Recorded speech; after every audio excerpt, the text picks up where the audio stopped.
danna subscribe sannan ku danna alamar ƙararrawa domin samun sababbin shirye-shiryenmu da zaran mun daura.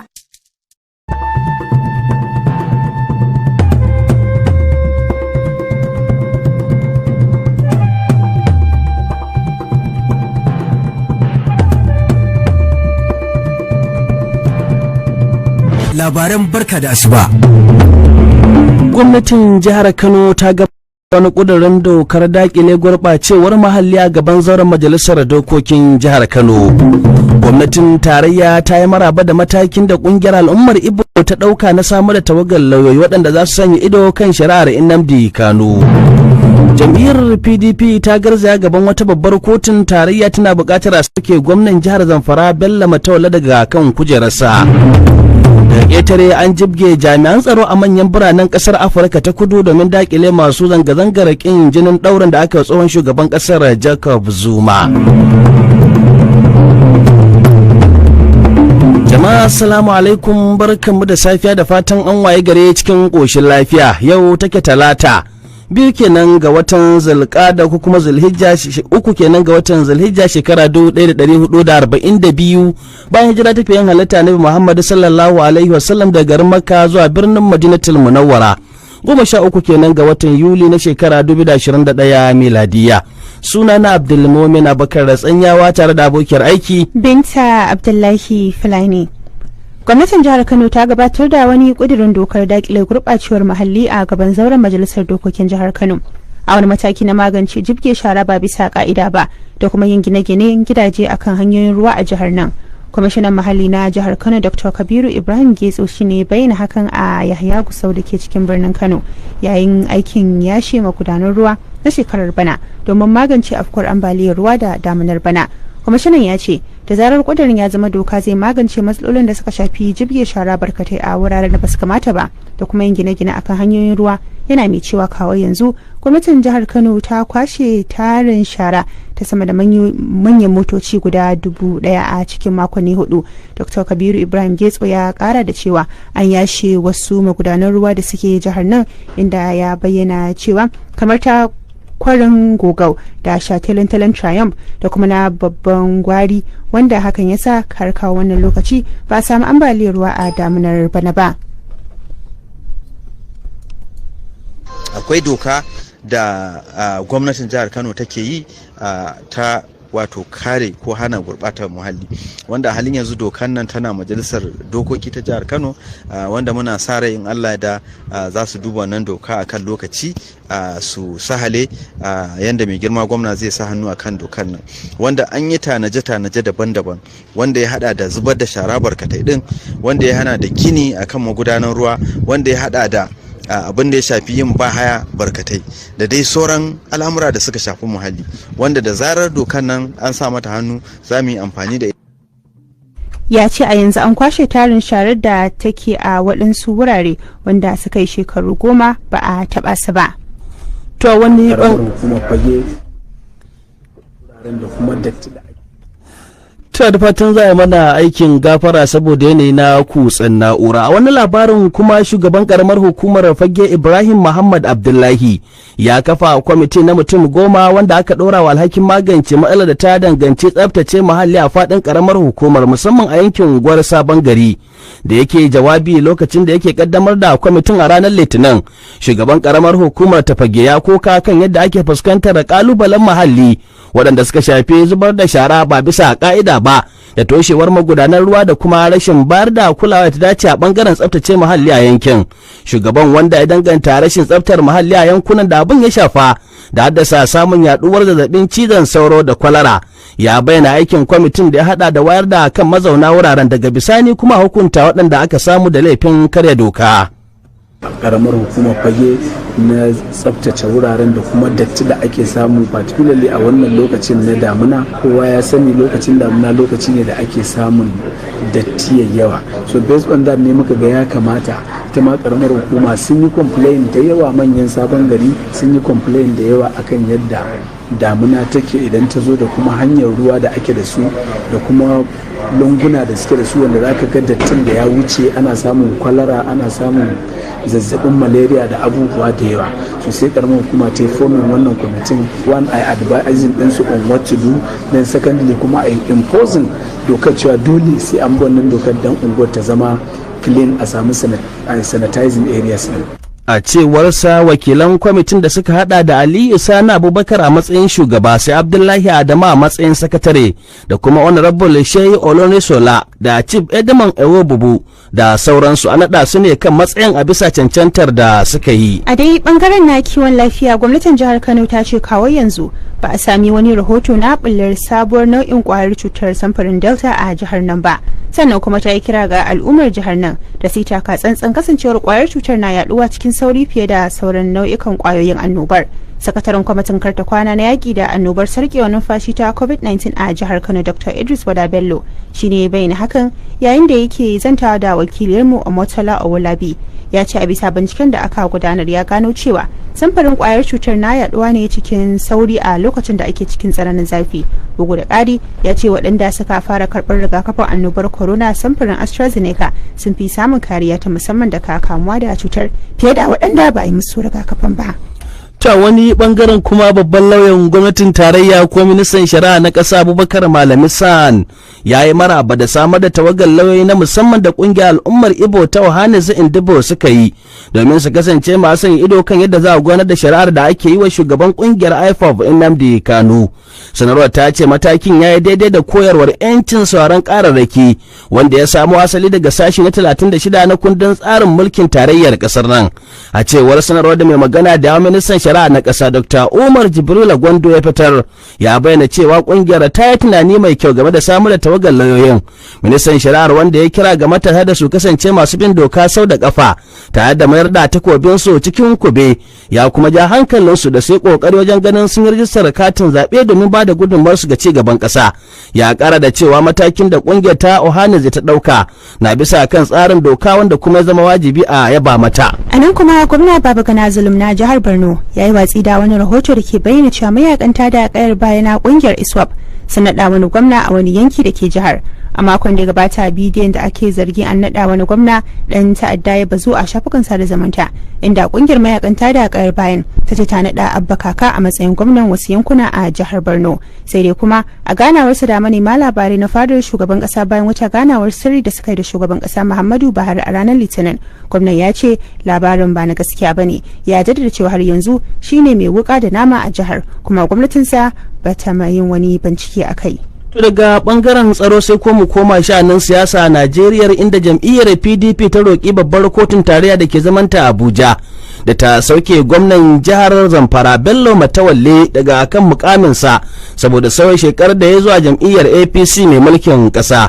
A karar da wasu 'ya'yan jam'iyyar guda biyu a jihar Zamfara Alhaji Sani Kaura Ahmad da Abubakar Muhammad suka shigar sun yi kirarin cewa Matawalle ya yi watsi da jam'iyyar da ya fito da ya zama gwamna a cikin ta wanda hakan ke alamta cewa ba shi da hurumin ci gaba da mulkin jihar Zamfara.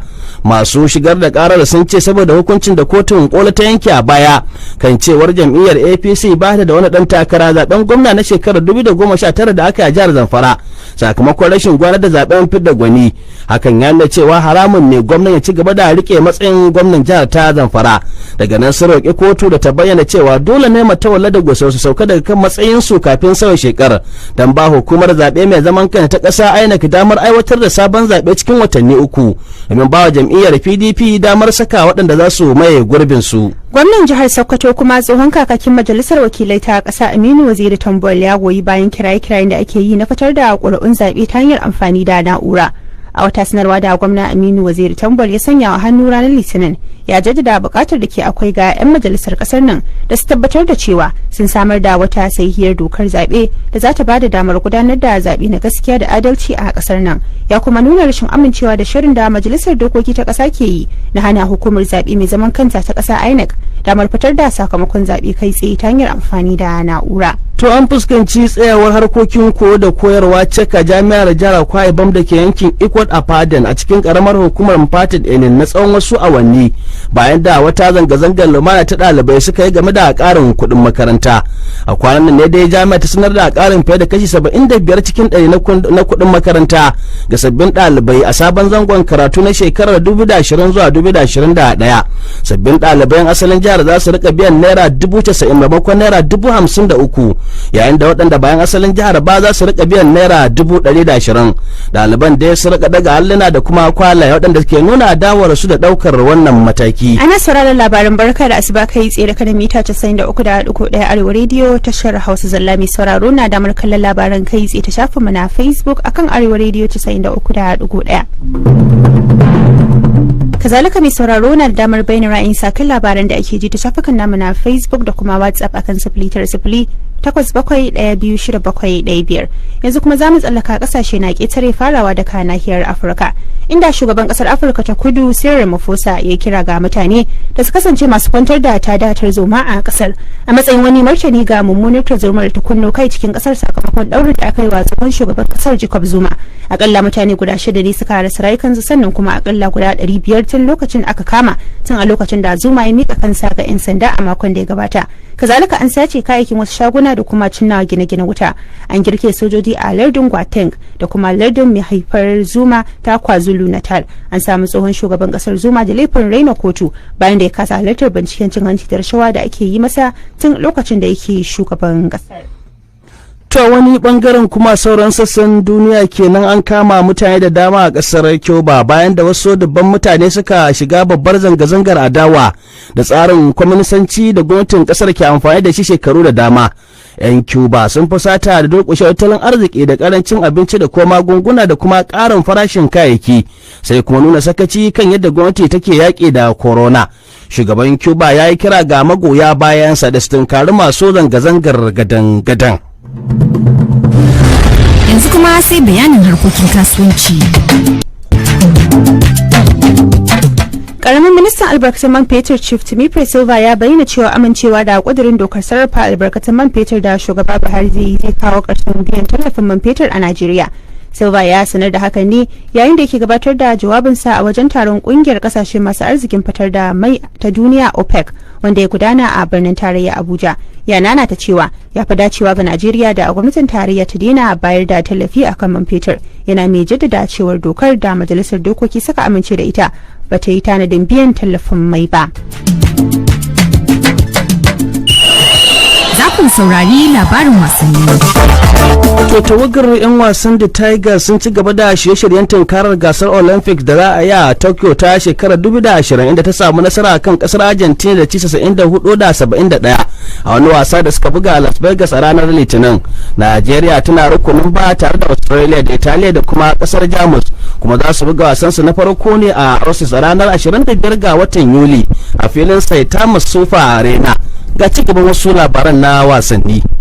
Hukumar kwallon kafa ta ƙasa NFF a jiya Litinin ta kaddamar da wata mujalla mai suna NFF News wacce za ta dinga fita duk bayan watanni 3 na zangon kowace shekara, dauke da bayanan wasanni, aikace-aikace da kuma shirye-shiryen hukumar da sauran kungiyoyin kwallon kafa daban-daban da ke nan gida Najeriya. A hannu guda kuma mataimakin shugaban ƙasa Yemi Osinbajo ya buƙaci 'yan wasan guje-guje da tsalle-tsalle da za su wakilci ƙasa Najeriya a gasar Tokyo ta shekarar 2020 da su ga sun yi iya matuƙar ƙoƙarin su wajen fitar da Najeriya kunya, yayin da duk wani fata da buri na miliyoyin 'yan Najeriya ya ta'allaka a kansu. Osinbajo ya yi wannan kiran ne a jiya Litinin yayin gudanar da bikin tafiyar tawagar ta Najeriya da kuma mika ragamar jagorancin tawagar 'yan wasan ga kwamitin shirya wasan guje-guje da tsalle-tsallen ta nan gida Najeriya, kuma ya bayyana sabbin kayan wasan da aka tanadar wa 'yan wasan guje-guje da tsalle-tsallen. Daga ƙarshe tauraron dan wasan kungiyar ƙwallon kafa ta Barcelona dan asalin ƙasar Argentina Lionel Messi ya bayyana cewa ya sadaukar da kofin gasar Copa America wanda kungiyar ƙasar tasa ta yi nasara akan kungiyar ƙwallon kafa ta ƙasar Brazil ga danginsa da marigayi ubangidansa Diego Maradona, wanda har gobe shine abun koyinsa da kuma uwa uba ƙasarsa ta Argentina. A fagen cinikayya da musayar 'yan wasa kuwa, kungiyar kwallon kafa ta Atlantico Madrid ta bayyana siyayyarta ta farko a wannan kakar wasannin, inda ta ce fano dan wasan tsakiya Rodrigo de Paul da kungiyar kwallon kafa ta Udinese. Dan wasan mai shekaru 27 a duniya ya rataba hannu akan kwantiragi na tsawon shekara 5 da kungiyar kwallon kafan ta Atlantico Madrid.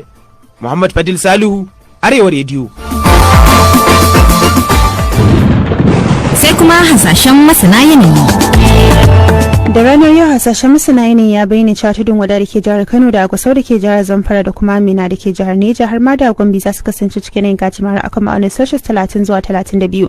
Yayin da a yankin kudu birnin Fatakwal da ke jihar Rivers da Enugu har ma da Osogbo da ke jihar Osun za su kasance cikin yanayin gajimare akan ma'aunin Celsius 25 zuwa 28. Idan muka bar gida Najeriya kuwa birnin Cairo da ke kasar Masar zai kasance cikin yanayin zafin rana akan ma'aunin Celsius 34 yayin da birnin Asmara da ke kasar Eritrea zai kasance cikin yanayin ruwan sama akan ma'aunin Celsius 20. mai sauro gabaki daya labaran kenan sai dai kafin mai sallama ga binta da jerin muhimman kanunsu. Tun da farko an ji cewa gwamnatin jihar Kano ta gabatar da wani kudirin dokar dakile gurɓacewar muhalli a gaban zauren majalisar dokokin jihar Kano. Gwamnatin tarayya ta yi maraba da mataki na kungiyar al'ummar Ibo na samar da tawagar lauyoyi waɗanda za su sanya ido kan shari'ar Nnamdi Kanu. Jam'iyyar PDP ta garzaya gaban wata babbar kotun tarayya tana buƙatar a sauke gwamnan jihar Zamfara Bello Matawalle daga kan kujerarsa. Daga ƙetare kuwa an jibge jami'an tsaro a manyan biranen ƙasar Afirka ta Kudu domin daƙile masu zanga-zangar ƙin jinin ɗaurin da aka yi wa tsohon shugaban ƙasar Jacob Zuma. Da walakin gora a miya. Da walakin gora a miya karin maganar kenan a wannan rana talata daga ita sai laraba. Domin Kolawale Omoni wanda ya tace labaran nan kamar yadda aka ji. Sunana Abdulmumin Abakar Ratsanyawa tare da abokiyar aiki Binta Abdullahi Fulani muke cewa a ci gaba da kasancewa da Arewa Radio a zangon FM.